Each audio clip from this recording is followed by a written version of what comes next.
இந்த நாளிலே தேவனுடைய வார்த்தைக்கு நேராக நாம் கடந்து செல்வோம். உபாகமம் 26வது அதிகாரம் 19வது வசனம். உபாகமம்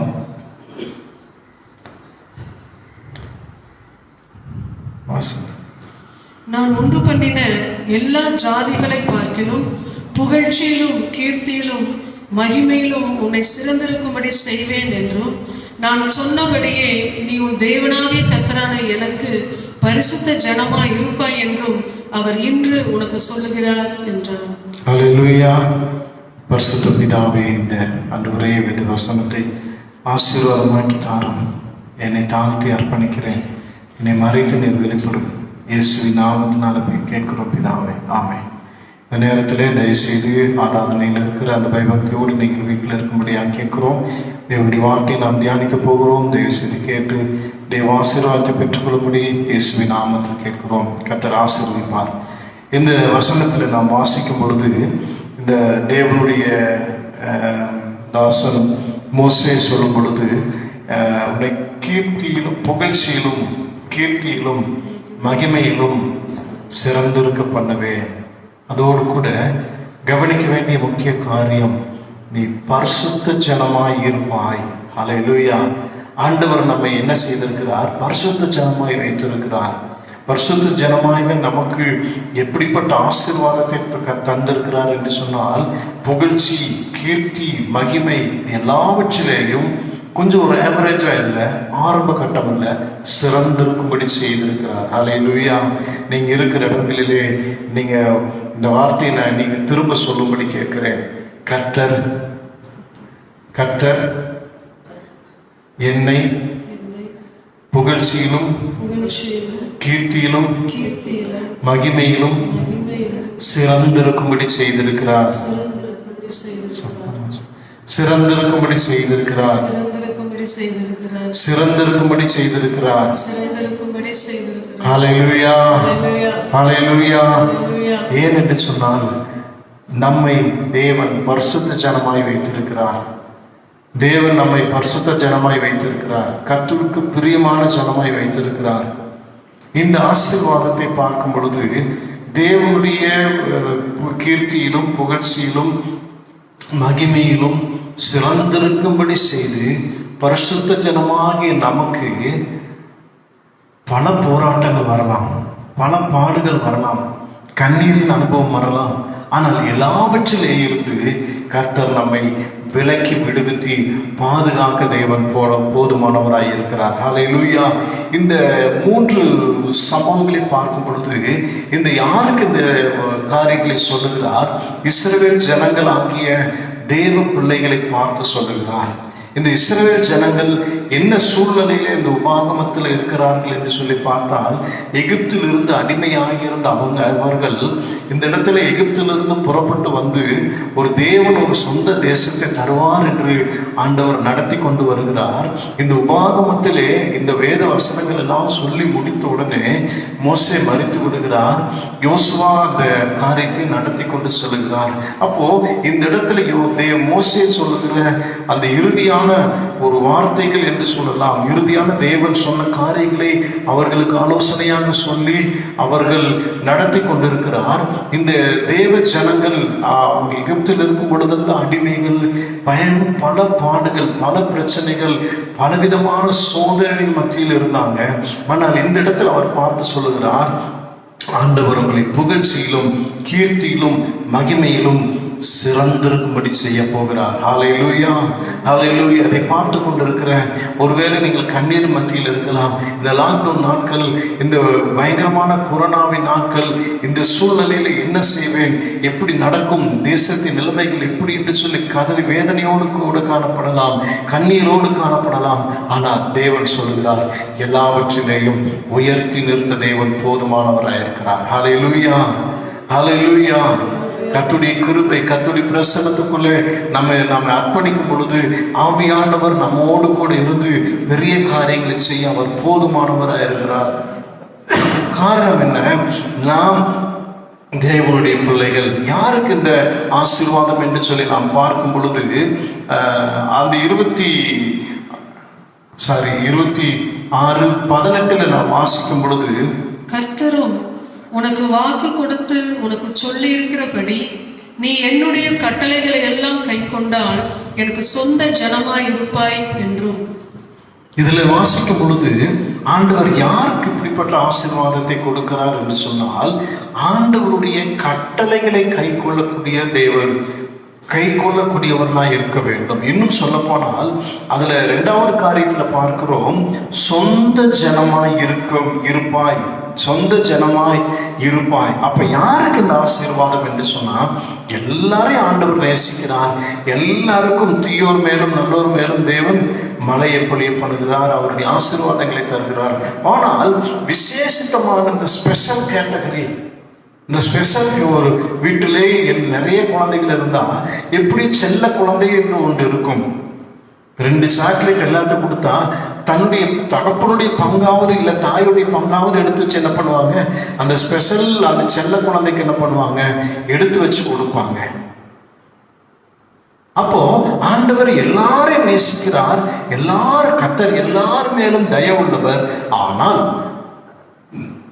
அவருடைய பிள்ளைகளுக்கு, அவருடைய சொந்த ஜனத்திற்கு ஆண்டவர் விசேஷித்த ஆசீர்வாதங்களை வைத்திருக்கிறார். ஹல்லேலூயா, ஹல்லேலூயா. காரணம் என்னவென்று சொன்னால், அவருடைய ஜனங்கள் அவருடைய பிரியமான, அவருக்குடைய சொந்த ஜனங்களாக, அவருக்கு ஏற்ற ஜனங்களாக இருக்கிறார்கள். பிரைஸ் காட், ஹல்லேலூயா. அப்போ இந்த சொந்த ஜனங்களுடைய யார் சொந்த ஜனங்கள், அந்த சொந்த ஜனங்களுடைய அந்த தகுதிகள், த குவாலிட்டி ஆஃப் த தேவனுடைய ஜனத்தினுடைய அந்த தகுதிகள் என்ன என்று சொல்லி நாம் பார்க்கும் பொழுது, முதலாவது காரியம், ஒரு சில காரியங்களை நாம் பார்க்கும் பொழுது, முதல் காரியம் வாசிக்கலாம். முதல் காரியம் பார்க்கும் பொழுது, இவர்கள் பிரித்தெடுக்கப்பட்டவர்கள். வாசிக்கலாம். ஆதியாகமம் 12வது அதிகாரம் 1வது வசனத்திலே 2வது வசனத்திலே நாம் வாசிக்கும் பொழுது, ஆண்டவர் ஆதியாகமம் 1வது அதிகாரத்திலிருந்து ஜனங்களை ஆதாம் ஏவாளை உண்டாக்கி உருவாக்கி நடத்தி வருகிறார். ஆதியாகமம் 1லிருந்து 12க்குள்ளாக அநேக ஜனங்கள் பெருகிவிட்டார்கள், அநேகர் இருக்கிறாங்க. ஆனால் இந்த இடத்துல ஒரு மனிதனை தனக்கு சொந்தமாக பிரித்தெடுக்கிறார். வாசிக்கலாமா? கர்த்தர் ஆபிராமை நோக்கி, நீ உன் தேசத்தையும் உன் இனத்தையும் உன் தகப்பனுடைய வீட்டையும் விட்டு புறப்பட்டு நான் உனக்கு காண்பிக்கும் தேசத்துக்கு போ. நான் உன்னை பெரிய ஜாதியாக்கி உன்னை ஆசீர்வதித்து உன் பேரை பெருமைப்படுத்துவேன். நீ ஆசீர்வாதமாய் இருப்பாய். போதும். இதுல ஆண்டவர் ஆபிரகாமை பிரித்தெடுத்தார். தேவ ஜனமாக, தேவ பிள்ளைகளாக, ஆண்டவர் விசேஷித்த தேவ பிள்ளைகளாக ஆபிரகாமை பிரித்தெடுத்தார். ஹல்லேலூயா. அப்போ தேவ சொந்த ஜனமாய் இருக்க எல்லாருக்கும் ஆசீர்வாதம் உண்டு. ஆனால் சொந்த ஜனங்களுக்கு ஒரு விசேஷித்த ஆசீர்வாதம் உண்டு. அந்த சொந்த ஜனம் எப்படி இருப்பார்கள் என்று சொன்னால், முதல் காரியம் நாம் வாசிக்கிறோம், பிரித்தெடுக்கப்பட்டவர்கள், பிரித்தெடுக்கப்பட்ட ஒரு வாழ்க்கை, உலகத்திற்கு வேறுபட்ட வாழ்க்கை, உலகத்தில் உண்டானவைகளிலும் அன்பு கூறாதிருங்கள் என்ற வசனத்தின்படி உலகத்திற்கு வேறுபட்ட ஒரு வாழ்க்கை, பிரித்தெடுக்கப்பட்ட ஒரு வாழ்க்கை நம்முடைய வாழ்க்கையில காணப்பட வேண்டும். பிரித்தெடுக்கப்பட்ட வாழ்க்கை, உலகத்தோடு ஒட்டி இருக்கக்கூடிய வாழ்க்கையில எபேசியர் 1வது அதிகாரம் 4வது வசனத்தில் நாம் வாசிக்கும் பொழுது, எபேசியர் 1வது அதிகாரம் 4வது வசனத்தை வாசிக்கும் பொழுது,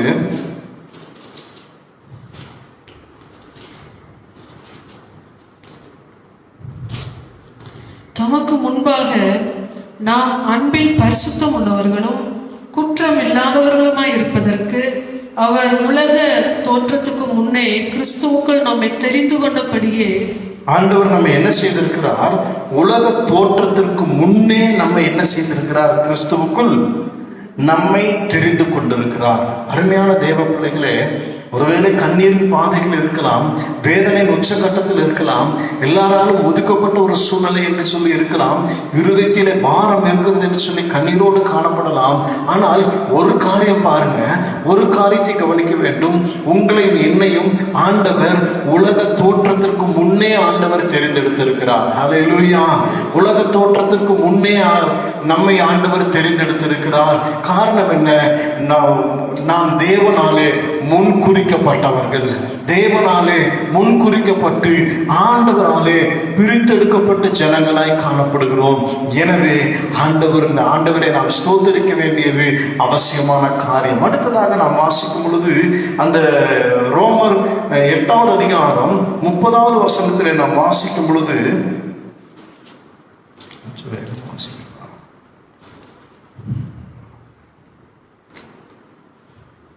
எவர்களை முன்குறித்தாரோ அவர்களை அழைத்தும் இருக்கிறார், எவர்களை அழைத்தாரோ அவர்களை நீதிமான்களுமாக்கி இருக்கிறார்.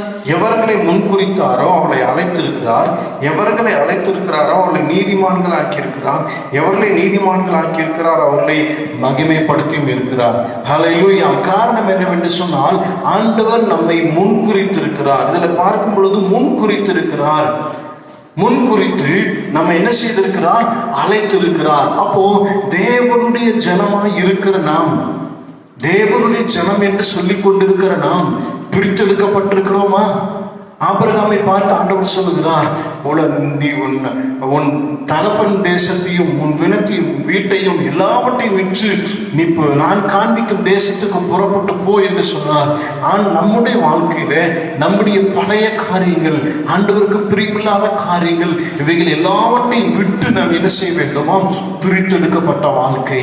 ஆண்டவர் பரிசுத்த ஜனமாய் நம்ம வைத்திருக்கிறார்.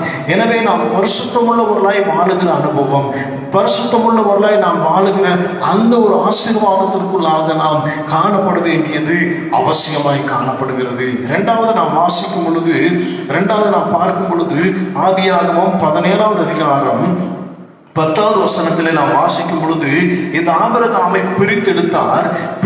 பிரித்தெடுத்த தேவன் அடுத்ததாக ஆண்டவர் ஆபிரகாமுக்கு என்ன செய்கிறார் என்று சொன்ன ஒரு கட்டளை கொடுக்கிறார் என்று சொல்லி நாம் வாசிக்கலாமா?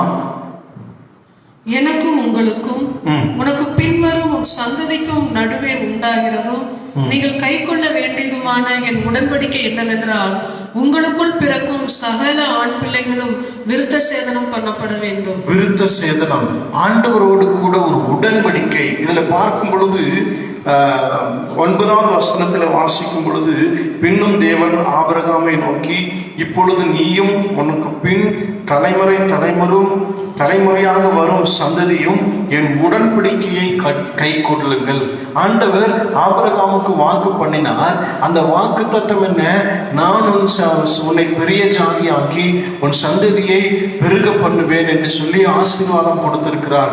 ஆனால் அந்த ஆபிரகாமுக்கு குழந்தை இல்லை. ஆனால் ஆண்டவர் சொல்லுகிறார், உனக்கு ஒரு பிள்ளை இருக்கும் என்று சொல்லி. அப்போ முதலாவது ஆண்டவர் தம்முடைய சொந்த ஜனத்தை என்ன செய்கிறார்? பிரித்தெடுக்கிறார். இரண்டாவது அந்த சொந்த ஜனத்தோடு ஒரு உடன்படிக்கை செய்கிறார். நம்முடைய வாழ்க்கையிலே இயேசு கிறிஸ்துவோடு நாம் உடன்படிக்கை செய்யப்பட்டிருக்கிறோம், உடன்படிக்கை நாம் செய்திருக்கிறோம். எத்தனை பேர் நம் ஞானஸ்நானத்திற்கு நம்மை அர்ப்பணித்திருக்கிறோம், ஞானஸ்நானம் எடுத்திருக்கிறோம் நம்முடைய வாழ்க்கையில. யோவான் 3வது அதிகாரத்திலே நாம் வாசிக்கும் பொழுது 5வது வசனத்தில் வாசிக்கும் பொழுது, இயேசு பிரதியுத்தரமாக, ஒருவன் ஜலத்தினாலும் ஆவியினாலும் பிறவாவிட்டால் தேவனுடைய ராஜ்யத்தில் பிரவேசிக்க மாட்டான் என்று மெய்யாகவே மெய்யாகவே உனக்கு சொல்லுகிறேன். அப்ப இதுல வாசிக்கும் பொழுது ஜலத்தினாலும் ஆவியினாலும் பிறக்கிற அனுபவம். ஆண்டவர் உடன்படிக்கை செய்தார் ஆபிரகாமோடு. என்ன உடன்படிக்கை? நுனித்தேல் விருத்த சேதனம் என்கிற உடன்படிக்கை. அதன் மூலமாக மற்றவர்களுக்கும் இவர்களுக்கும் ஒரு வித்தியாசத்தை ஆண்டவர் காண்பிக்கிறார். அந்த விருத்த சேதம் பண்ணப்பட்ட இஸ்ரவேல் ஜனங்கள் யாரா இருந்தாலும் விருத்த சேதனம் பண்ணப்பட வேண்டும். ஒரு இடத்துல பார்க்கும் பொழுது மோசேவை ஆண்டவர் அழைத்து இஸ்ரவேல் ஜனங்கள் மத்தியிலே கொண்டு செல்லுகிறார். அங்கிருந்து கொண்டு வந்து வரும் பொழுது இடையிலே மோசேனுடைய மகன், அவருடைய குழந்தைகள் விருத்த சேதனம் பண்ணப்படவில்லை. ஆனால் இந்த இடத்துல பார்க்கும் பொழுது அந்த தேவனோடு உடன்படிக்கை அந்த இடத்துல செய்யப்படவில்லை என்ற உடனே மோசே மூலமாகத்தான் ஆண்டவர் அந்த எகிப்தில் இருக்கிற தம்முடைய ஜனங்களை கொண்டு வருகிறார். மோசே இடத்துல தான் பல கட்டளைகளை கொடுத்து நடத்தி வருகிறார். ஆனால் அந்த இடத்துல கொல்ல பார்க்கிறார். ஏனென்றால் உடன்படிக்கை நாம் சொன்ன காரியத்தை கை கொள்ள வேண்டும் என்கிற அந்த காரியத்தில் உடனே மோசே மனைவி அந்த குழந்தைக்கு அந்த விருத்த சேதனம் செய்த உடனே அந்த இடத்துல அது சரியாகிறது. கவனிக்க வேண்டிய காரியம், ஞானஸ்நானத்தின் மூலமாக தேவனோடு உடன்படிக்கை பண்ணப்பட்டிருக்கிற அனுபவம். ஞானஸ்நானம் எடுக்காதவர்கள் தேவ சமூகத்தில் ஒப்பு கொடுத்து தேவ சமூகத்தில் ஆண்டவரே நான் ஞானஸ்நானத்துக்கு ஒப்பு கொடுக்கிறேன் என்று சொல்லி ஒப்பு கொடுக்க வேண்டியது அவசியமான காரியம். எனவே பார்க்கும் பொழுது ஜலத்தினாலும் ஆவியினாலும் பிறக்கிற அனுபவம், தேவனோடு கூட இயேசு கிறிஸ்து அந்த இடத்துல ஞானஸ்நானம் எடுக்க வேண்டும் என்று சொல்லி வரும் பொழுது அந்த இடத்துல பார்க்கிறோம், ஆண்டவர் யோவான் ஸ்நானன் சொல்லுகிறார், ஆண்டவரை உம்மால நான் எடுக்க வேண்டுமே என்று கூட சொல்ல, இல்ல எப்பா இந்த நேரத்தில் எனக்கு இடம் கொடு. தேவனுடைய நீதியை நிறைவேற்றுவது அது தேவனுடைய நீதியா இருக்கிறது. அந்த நீதியை நாம் என்ன செய்ய வேண்டுமா? நிறைவேற்ற வேண்டியது அவசியமான ஒரு காரியமா இருக்கிறது. அடுத்ததாக நாம் பார்க்கும் பொழுது ரோமர் 8வது அதிகாரம் 13-14-15 வாசிக்கும் பொழுது, மேலும் எவர்கள் தேவனுடைய ஆவியினாலே நடத்தப்படுகிறார்களோ அவர்கள் தேவனுடைய புத்திரராய் இருக்கிறார்கள். தேவனுடைய ஆவியினாலே நடத்தப்படுகிறவர்கள் தேவனுடைய புத்திரராய் இருக்கிறார்கள். ஏனென்றால் அந்தபடி திரும்பவும் பயப்படுகிறதற்கு நீங்கள் அடிமைத்தனத்தின் ஆவியை பெறாமல் அப்பா பிதாவே என்று கூப்பிட பண்ணுகிற புத்திர சுவிகாரத்தின் ஆவியை பெற்றிருக்கிறீர்கள். இந்த இடத்துல பார்க்கும் பொழுது அப்பா பிதாவே என்று கூப்பிட பண்ணுகிற புத்திர சுவிகாரத்தின் ஆவியை உரிமையை தருகிறார். எப்பொழுது தேவ ஆவியானவர் நமக்குள்ளே வாசம் பண்ணும் பொழுது, முதல் பிரித்தெடுக்கப்பட்ட அனுபவம் உலகத்திற்கு வேறுபட்ட வாழ்க்கை, உலகத்தோடு ஒற்று வாழ்கிற வாழ்க்கை இல்லை, தேவன் விரும்புகிற பரிசுத்த வாழ்க்கை. இரண்டாவது தேவனோடு உடன்படிக்கை செய்கிற வாழ்க்கை, ஜலத்தினாலே ஞானஸ்நானத்தின் அனுபவம். அந்த உடன்படிக்கையில இரண்டாவது காரியம் என்ன? பரிசுத்த ஆவியருடைய அபிஷேகத்தினால நிரப்பப்படுகிற அனுபவம். இந்த தேவனுடைய ஆவியானவர் நமக்கு நம்முடைய இருதயங்களிலே தங்கி வாசம் பண்ணிருக்கும் பொழுது பரிசுத்த ஆவியானவர் நம்மை பாவத்தை குறித்தும் நீதி குறித்தும் நியாய தீர்ப்பை குறித்தும் கண்டித்து உணர்த்துகிற பரிசுத்த ஆவியானவர். இந்த பரிசுத்த ஆவியானவர் நமக்குள்ளே இருக்கும் பொழுது நமக்கு ஒரு உரிமை வருகிறது. அப்பா பிதாவே என்று கூப்பிட பண்ணுகிற புத்திர சுவிகாரத்தின் ஆவி. ஹல்லேலூயா, ஹல்லேலூயா. சத்தமாய் சொல்லலாமா? ஹல்லேலூயா. கர்த்தருடைய கிருபை நம்மோடு கூட இருக்கும். தேவ பாதுகாப்பு நம்மோடு கூட இருக்கும். ஏனென்றால் தேவன் நம்மோடு கூட நம்முடைய இருதயங்களிலே வாசம் பண்ணுகிறார். ஹல்லேலூயா. கர்த்தருடைய கிருபை கூட நம்மை அர்ப்பணிக்க வேண்டியது அவசியமாய் காணப்படுகிறது. அடுத்ததாக நாம் பார்க்கும் பொழுது மூன்றாவது காரியம் என்னவென்று சொல்லி பார்க்கும் பொழுது, தேவனுடைய சத்தம் கேட்கிற அனுபவம். முதல் பிரித்தெடுக்கப்பட்ட வாழ்க்கை, இரண்டாவது உடன்படிக்கையின் அனுபவம், மூன்றாவது தேவனுடைய சத்தம் கேட்கிற அனுபவம். உபாகமம் 13வது அதிகாரம் 4வது வசனத்தை வாசிக்கலாமா? நீங்கள் உங்கள் தேவனாகிய கர்த்தரை பின்பற்றி அவருக்கு பயந்து அவர் கற்பனைகளை கைக்கொண்டு அவர் சத்தத்தை கேட்டு அவரை சேவித்து அவரை பற்றி கொள்வீர்களாக. இதுல நாம் வாசிக்கும் பொழுது தேவனுடைய சத்தத்தை கேட்க வேண்டும். இந்த வசனத்துல நாம் பார்க்கும் பொழுது பல காரியங்களை இதுல வாசிக்கிறோம். இதுல என்ன? நீங்கள் உங்கள் தேவனாகிய கர்த்தரை பின்பற்ற வேண்டும், அவருக்கு பயப்பட வேண்டும், அவருடைய கற்பனைகளை கைக்கொள்ள வேண்டும், அதை இது போக அவருடைய சத்தத்தை கேட்க வேண்டும், அவரை சேவிக்க வேண்டும், அவரை பற்றி கொள்ள வேண்டும். 6 காரியங்கள் இந்த வசனத்துல வாசிக்கிறோம். தேவனுடைய பிள்ளைகள், தேவனுடைய சொந்த ஜனம் தேவனுடைய சத்தத்தை கேட்கிற வேண்டும். எப்படி என்று சொல்லி முதல் இந்த வசனத்தில் வாசிக்கும் பொழுது தேவனாகிய கர்த்தரை பின்பற்றுகிற அனுபவம், தேவனாகிய கர்த்தரை பின்பற்றுகிற அனுபவம். இரண்டாவது பார்க்கும் பொழுது அவருக்கு பயப்படுகிற அனுபவம், பயப்படும் பொழுது அவருடைய கற்பனைகளை கை கொள்ளுகிற அனுபவம். அடுத்ததாக அவருடைய சத்தத்தை கேட்கிற அனுபவம், அவரை சேவித்து அவரை பற்றி கொள்ளுகிற அனுபவம். இதுல பார்க்கும் பொழுது ஆண்டவருக்கும் நமக்கும் அந்த முதல் பார்க்கிறோம், பிரித்தெடுக்கப்பட்டோம், எல்லா உலக பழைய எல்லா வாழ்க்கை விட்டு நாம் வந்து விட்டோம், அவரோடு கூட உடன்படிக்கை செய்து விட்டோம். அடுத்ததாக என்ன செய்கிறோம்? அவரையே பின்பற்றுகிற அனுபவம், அவரையே பின்பற்றுகிற அனுபவம். என்ன ஆனால் ஆண்டவரே, என்ன சூழ்நிலையிலேயும் உண்மையை நான் பற்றிக் கொள்வேன், உண்மையை நான் பின்பற்றுவேன், உம்முடைய சத்தத்திற்கு மாத்திரம் நான் செவி கொடுப்பேன் என்கிற அனுபவம். அதுல வாசிக்கும் பொழுது யோவான் 10வது அதிகாரம் 3வது வசனத்தில் நாம் வாசிக்கும் பொழுது,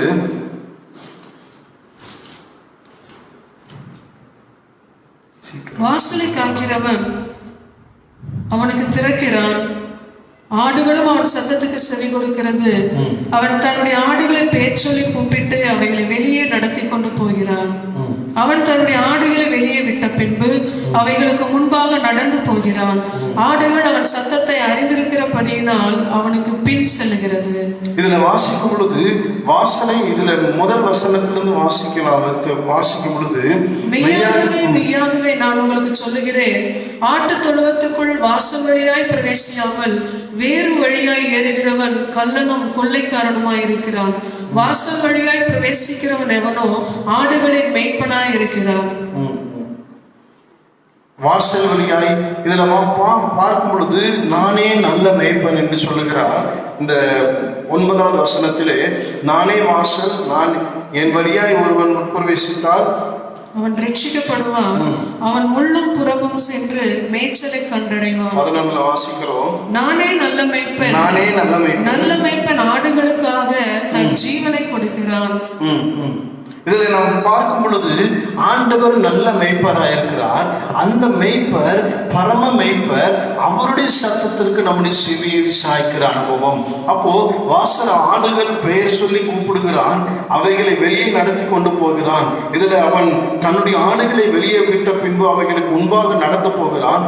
ஆடுகளும் அவன் சத்தத்தை அறிந்திருக்கிறபடியால் அவனுக்கு பின் செல்லுகிறது. அல்லேலூயா. ஆடுகள் அவருக்கு பின் செல்லுகிற அனுபவம்.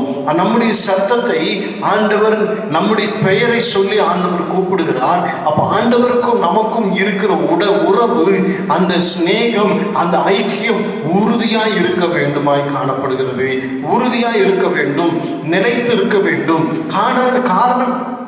காரணம் என்னவென்று சொல்லி பார்த்தால், நம்முடைய ஆண்டவருடைய சத்தத்திற்கு அந்த ஆடுகள் என்ன செய்கிறது? மேய்ப்பனுடைய சத்தத்திற்கு ஆடுகள் அறிந்திருக்கிறது. மற்ற அந்நியர் கூப்பிடும் பொழுது அதை அறியாது. காரணம் என்ன? ஆண்டவர் அந்த மெய்ப்பனுடைய சத்தத்தை ஆடுகள் நன்றாய் அறிந்திருக்க வேண்டும். பல நேரங்களில் பார்க்கும் பொழுது மற்ற சத்தங்கள் எல்லாம் கேட்கிறது. ஆண்டவருடைய சத்தத்திற்கு செவி கொடுக்கிறோமா? மிக குறைவு. மற்ற சத்தங்களுக்கு எல்லாம் செவி கொடுக்கிறோம். செல்போன் மூலமாக, டிவி மூலமாக, மற்ற நண்பர்கள் எல்லா சத்தத்துக்கும் நமக்கு தெரியும். ஆனால் காலையில் எழும்பி பைபிள் வேதத்தை வாசிக்கிறோமா? ஜெபிக்கிறோமா? இந்த காரியத்தை தேவனுடைய சத்தம் கேட்கிறோமா? ஆண்டவருக்கு பிரியமாய் நடக்கிறோமா என்று சொன்னால் கொஞ்சம் கேள்விக்குறிதான், கொஞ்சம் அது தாமதம் தான். அன்பு தேவ பிள்ளைகளே, நாம் செய்ய வேண்டிய காரியம் என்னவென்று சொன்னால், தேவனுடைய சத்தத்தை அறிந்திருக்கிறவர்களாய் காணப்பட வேண்டும். தேவனுடைய சத்தத்தை பின்பற்றுகிறவர்களாய் காணப்பட வேண்டும். தேவனுடைய சத்தத்திற்கு நாம் செவி கொடுக்கிறவர்களாய் காணப்பட வேண்டும். அடுத்ததாக நாம் பார்க்கும் பொழுது, 4வது நாம் பார்க்கும் பொழுது, உபாகமம் 12வது அதிகாரம் 31வது வசனத்திலே, தேவன் வெறுத்ததை நாம் செய்யக்கூடாது. உபாகமம் 12வது அதிகாரம், உன் தேவனாகிய கர்த்தருக்கு அப்படி செய்யாயாக, கர்த்தர் வெறுக்கிற அருவருப்பான யாவையும் அவர்கள் தங்கள் தேவர்களுக்கு செய்ய போதும். இதுல நாம் வாசிக்கும் பொழுது, ஆண்டவர் வெறுக்கிற காரியம் நம்முடைய வாழ்க்கையில் இருக்கக்கூடாது. தேவன் வெறுக்கிற, அருவருப்புக்கிற காரியங்கள் வேதத்துல பார்க்கும் பொழுது பல காரியங்கள் காணப்படுகிறது. தேவன் விரும்புகிற காரியம் என்ன, வெறுக்கிற காரியம் என்ன, எல்லாம் அவருக்கு ஒப்பாக இயேசு கிறிஸ்துவை போல ஒரு புகைப்படத்தை வைக்கிறது தவறு. இயேசு கிறிஸ்துவனுடைய போட்டோவை நம்முடைய வீடுகளில் மாட்டுவது தவறு. வேத வசனங்களை நாம் மாட்டி வைக்க வேண்டும். அதுல வாசிக்கும் பொழுது 11வது அதிகாரம் 13வது வசனத்துல நாம் வாசிக்கும் பொழுது, நீங்கள் உங்கள் தேவனாகிய கர்த்தரிடத்தில் உங்கள் முழு இருதயத்தோடும் இருதயத்தோடும் உங்கள் முழு ஆத்மாவோடும் அன்பு கூர்ந்து அவரை சேவிக்கும்படி நான் இன்று உங்களுக்கு கற்பிக்கிற என் கற்பனைகளுக்கு கீழ்ப்படிந்தால். அப்ப இதுல பார்க்கும் பொழுது தேவன் வெறுக்கிற யாவையும் என்ன செய்யக்கூடாது, நாம் செய்யக்கூடாது. தேவன் வெறுக்கிற காரியங்கள், அருவருக்கிற காரியங்கள் நம்முடைய கண்களிலே, நம்முடைய காதுகளிலே, நம்முடைய பேச்சிலே, நம்முடைய சிந்தனைகளிலே, நம்முடைய இருதயத்திலே, நம்முடைய நடக்கையிலே, எல்லாவற்றிலேயும் நாம் கிறிஸ்துவை வெளிப்படுத்துகிற அனுபவம், கிறிஸ்துவை வெளிப்படுத்துகிற அனுபவம், இயேசு கிறிஸ்துவை நாம் வெளிப்படுத்துகிற அந்த அனுபவத்திற்குள்ளே நாம் காணப்பட வேண்டும். வழிய ஆண்டவர் வெறுக்கிற காரியம் நம்முடைய வாழ்க்கையில காணப்படக்கூடாது. ஆண்டவர் என்ன செய்ய வேண்டுமா, நாம் முழு இருதயத்தோடும் முழு இருதயத்தோடும் முழு ஆத்மாவோடும் அன்பு கூற வேண்டும், அவரை சேவிக்க வேண்டும். ஆண்டவர் விரும்புகிற எல்லா காரியத்தை நாம் செய்ய வேண்டும். அடுத்தது காரியம், 5வது காரியம் நாம் பார்க்கும் பொழுது உபாகமம் 6வது அதிகாரம் 6வது வசனத்தில் நாம் வாசிக்கும் பொழுது, இன்று நான் உனக்கு கட்டளையிடுகிற இந்த வார்த்தைகள் உன் இருதயத்தில் இருக்க கடவது. நீ அவைகளை உன் பிள்ளைகளுக்கு கருத்தாய் போதித்து, நீ உன் வீட்டில் உட்கார்ந்து இருக்கிற போதும், வழியில் நடக்கிற போதும், படுத்துக் கொள்ளுகிற போதும், எழுந்திருக்கிற போதும் அவைகளை குறித்து பேசி அவைகளை உன் கையின் மேல் அடையாளமாக கட்டிக்கொள்வாயாக. அவைகள் உன் கண்களுக்கு நடுவே ஞாபக குறியாய் இருக்க கடவுது. இதுல வாசிக்கும் பொழுது இது நாம் செய்கிறோம், நாம் பின்பற்றுகிறோம். நாம் செய்ய வேண்டிய கடமை என்ன? நம்முடைய பிள்ளைகளுக்கு போதிக்க வேண்டும், நம்முடைய பிள்ளைகளுக்கு கற்றுக் கொடுக்க வேண்டும். இவைகளை உன் பிள்ளைகளுக்கு கருத்தாய் போதித்து, சும்மா ஒரு வாரத்தில் எப்ப பயன்படி இந்த கதையில் கருத்தாய் போதிக்க வேண்டும். குடும்ப ஜெபங்களிலே உட்கார வைத்து பெற்றோர்கள் பிள்ளைகளுக்கு சொல்லி கொடுக்க வேண்டும். கருத்தாய் வேத வசனத்தை போதிக்க வேண்டும். வேத சத்தியங்கள் என்ன, அதுக்கு தான் ஞாயிறு பிள்ளைகளுக்கு அனுப்புகிறோம். ஞாயிறு அந்த மனப்பாட வசனங்களை படிக்கிறோம். இப்படி பல காரியங்கள். அப்ப தேவனுடைய வசனங்களை கருத்தாய் பிள்ளைகளுக்கு போதிக்க வேண்டும். 2வது என்ன செய்ய வேண்டும், வீட்டிலும் உட்கார்ந்திருக்கும் பொழுதும், வெளியில் நடக்கும் பொழுதும், படுத்துக் கொள்ளும் பொழுதும், எழுந்திருக்கும் பொழுது அவைகளை குறித்து பேச வேண்டும். அப்ப நம்ம வீண் வார்த்தைகளை வெறுத்து, அவசியமில்லாத காரியங்களை வெறுத்து, தேவன் விரும்புகிற காரியத்தை நாம் என்ன செய்ய வேண்டுமாம், கருத்தாய் போதிக்க வேண்டும். நாம் பிள்ளைகளுக்கு போதிக்கிற நம்ம அவங்களுக்கு மட்டும் சொல்லிட்டு நம்ம அப்படியோ இருந்து விட முடியாது. நாமும் தேவனுடைய வசனத்தை கை கொள்ளுகிற அனுபவம் காணப்பட வேண்டும். அப்படி இருக்கும் பொழுது புகழ்ச்சியிலும் கீர்த்தியிலும் மகியிலும் சிறந்திருக்கும்படி தேவன் செய்ய போதுமானவராய் இருக்கிறார். ஹல்லேலூயா. இப்படி செய்யும் பொழுது அடுத்ததாக நாம் கவனிக்க 6வது காரியம், தேவனுடைய ஜனம் எப்படி இருப்பார்கள் என்று சொன்னால், தேவனுடைய சத்தத்திற்கு செவி கொடுப்பாங்க, தேவனை மறக்க மாட்டாங்க. அந்த 6வது அதிகாரம் 12வது வசனத்திலே வாசிக்கும் பொழுது, நீ அடிமைப்பட்டிருந்த வீடாகிய எகிப்து தேசத்திலிருந்து உன்னை புறப்பட பண்ணின கர்த்தரை மறவாதபடிக்கு எச்சரிக்கையாயிரு. இந்த இடத்திலே மோசே ஒரு எச்சரிக்கை கொடுக்கிறார். என்ன என்றால், தேவனை மறக்க கூடாது, தேவனை மறக்க கூடாது. பல சூழ்நிலைகளில் ஆண்டவரை நாம் மறந்து விடுகிறோம். பல சூழ்நிலைகளிலே கண்ணீர் வந்த உடனே, பிரச்சனை வந்த உடனே, ஒரு சிலருடைய வாழ்க்கையில பார்க்கும் பொழுது எல்லாம் நல்ல அவங்க நன்றாக இருக்கும் பொழுது மறந்து விடுவாங்க. ஆண்டவரை கஷ்ட நேரத்துல தேடுவாங்க, நல்லா இருக்கும் பொழுது மறந்து விடுவாங்க. அப்படி அல்ல, எந்த சூழ்நிலையிலேயும் எந்த நிலைமையிலேயும் நம்மை ரட்சித்து நமக்காய் ஜீவன் கொடுத்து நமக்காய் உயிரை ரத்தம் சிந்தி மீட்டெடுத்த நம்முடைய இயேசு கிறிஸ்துவை மறந்துவிடக்கூடாது. நம்முடைய திருத்துவ தேவன் பிதா குமாரன் பரிசுத்த ஆவியானவரை மறந்துவிடக்கூடாது. பிரியமானவர்களே, காரணம் என்ன? ஆண்டவருடைய பிள்ளைகளாய் இருக்கிறோம், அவருடைய சொந்த ஜனமாய் இருக்கிறோம், அவருடைய சொந்த சம்பத்தாய் இருக்கிறோம். எபேசியர் 5வது அதிகாரத்தில் நாம் அறிந்திருக்கிறபடி அவருடைய எலும்புகளுக்கும் அவருடைய மாம்சத்திற்கும் எலும்புகளுக்கும் உரியவர்களாய் இருக்கிறோம். வாசிக்கலாமா? நாம் அவருடைய சரீரத்தின் அவயவங்களாயும் அவருடைய மாம்சத்திற்கும் அவருடைய எலும்புகளுக்கும் உரியவர்களாயும் இருக்கிறோம். அப்ப அவருடைய மாம்சத்திற்கும் அவருடைய எலும்புகளுக்கும் உரியவராய் இருக்கிற நாம் ஆண்டவருடைய மறந்து விடக்கூடாது. வேத வசனங்களை மறக்க கூடாது. ஆண்டவர் செய்த அற்புதங்களை மறக்க கூடாது. ஆண்டவர் செய்த அதிசயங்களை மறக்க கூடாது. அவர் செய்த எல்லா உபகாரங்களையும் மறவாதே என்று சங்கீதத்தில் வாசிக்கிறோம். அவர் செய்த உபகாரங்களை மறக்க கூடாது. அவர் கொடுத்த ரட்சிப்பை மறக்க கூடாது. ஆண்டவர் கொடுத்த எல்லா ஆசீர்வாதங்களிலும் தக்க என்று மறந்துவிடக் கூடாது. காரணம், ஆண்டவருடைய ஜனமாய் இருக்கிறோம். ஆண்டவருடைய ஜனமாய் இருக்கிறோம். உபாகமம் 4வது அதிகாரம் 7வது வசனத்தில் நாம் வாசிக்கும் பொழுது, உபாகமம் 4வது அதிகாரம் 7வது வசனத்தை நாம் வாசிக்கும் பொழுது, நம்முடைய தேவனாகிய கர்த்தரை நாம் தொழுது கொள்ளுகிற போதெல்லாம் அவர் நமக்கு சமீபமாய் இருக்கிறது போல, தேவனை இவ்வளவு சமீபமாய் பெற்றிருக்கிற வேற பெரிய ஜாதி எது? ஆண்டவர் இவ்வளவு சமீபமாய் பெற்றிருக்கிறோம்.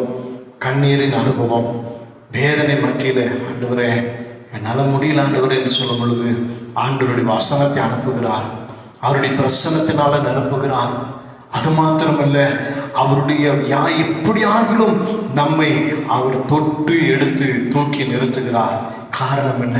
அவருடைய சொந்த பிள்ளைகளாயிருக்கிறோம்.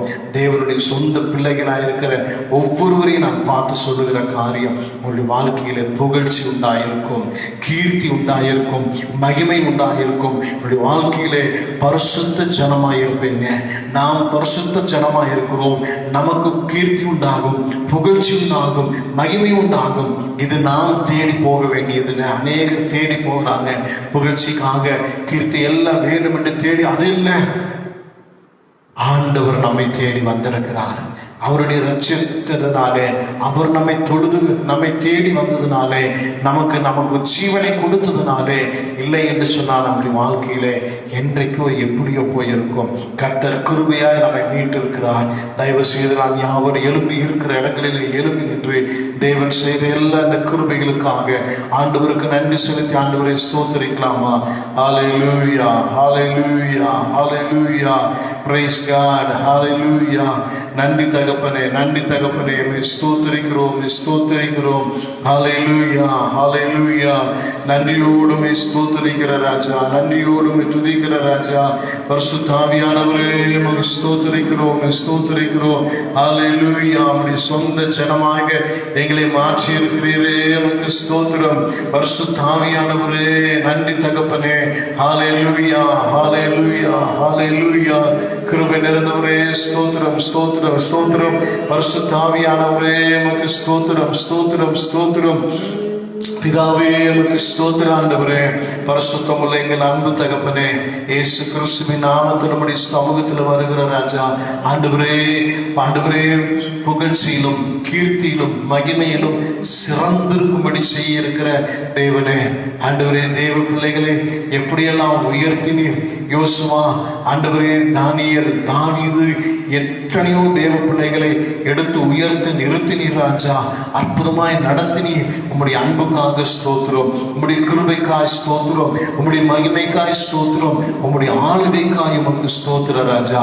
ஆண்டவரே, சொந்த ஜனமாயிருக்கிற நாங்கள் பிரித்தெடுக்கப்பட்ட வாழ்க்கை, உடன்படிக்கை செய்த வாழ்க்கை, ஆண்டவரே, தேவனுடைய சத்தத்திற்கு செவி கொடுக்கிற வாழ்க்கை, ஆண்டவரே, நீர் வெறுக்கிற காரியங்களை வெறுக்கிற வாழ்க்கை, ஆண்டவரே, உம்மை மறவாத வாழ்க்கை, ஆலயங்களுக்கு உதவி செய்யும்.